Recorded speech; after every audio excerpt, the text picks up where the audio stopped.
Il est la parole. La parole était au commencement. Et cette désignation signifie simplement que Dieu s'est fait connaître à nous sous la forme d'une personne, et non pas dans un livre. Dieu n'a pas écrit avant tout un livre, bien que nous ayons la Bible. Dieu a écrit une personne. Dans l'une de ces petites brochures, le docteur Simpson donne cette illustration, ou bien illustre la chose de cette manière.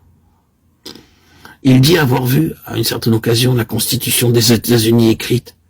Elle était écrite sur un parchemin. Il en était tout proche et pouvait lire tous les détails de la Constitution des États-Unis. Et lorsqu'il s'éloigna de quelques mètres de ce parchemin, tout ce qu'il put y distinguer, c'était la tête de George Washington, là sur ce même parchemin. Il s'en rapprocha alors à nouveau et constata que le texte de la Constitution était écrit par des lumières et des ombres qui prenaient la forme de la tête de George Washington. C'est cela. Dieu a écrit la révélation qu'il nous a donnée de lui-même, mais cette révélation est dans la personne de son Fils, dans la souveraineté du Seigneur Jésus. Et nous ne pouvons avoir la constitution des cieux que dans la personne et la constitution des églises et la personne qui s'est manifestée sous la forme du Fils de Dieu. Vous et moi, frères et sœurs en Christ, n'aurons pas des choses, que ce soit doctrine ou enseignement ou autre chose, qui puisse nous aider. Nous aurons le Fils, et en lui, il y a la lumière et la vie. Ce n'est là qu'une assertion, une affirmation des choses. J'ai la confiance que nous saisirons du fait établi et que nous irons au Seigneur à cet égard. Ne demandons pas la lumière comme une chose, demandons une connaissance plus pleine du Seigneur Jésus.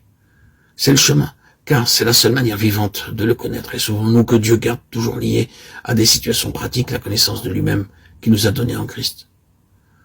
Cela est vrai des deux côtés. Il nous faut être dans une situation.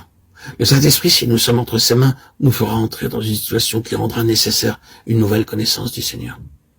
C'est un côté. D'autre part, lorsque nous nous trouvons dans une situation très dure et très difficile, nous sommes dans la position nécessaire pour demander une révélation du Seigneur. Le Seigneur nous garde dans des situations qui sont dures, véritablement dures. Le Seigneur ne veut pas que nous restions dans des lignes théoriques en ce qui concerne la vérité, ni dans des lignes techniques.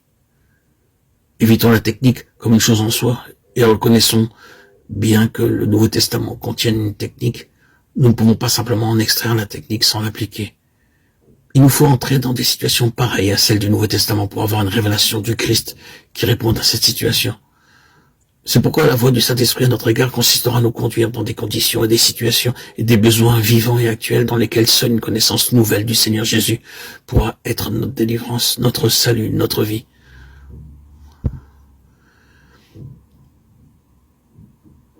Non pas la révélation d'une vérité, mais une révélation de la personne.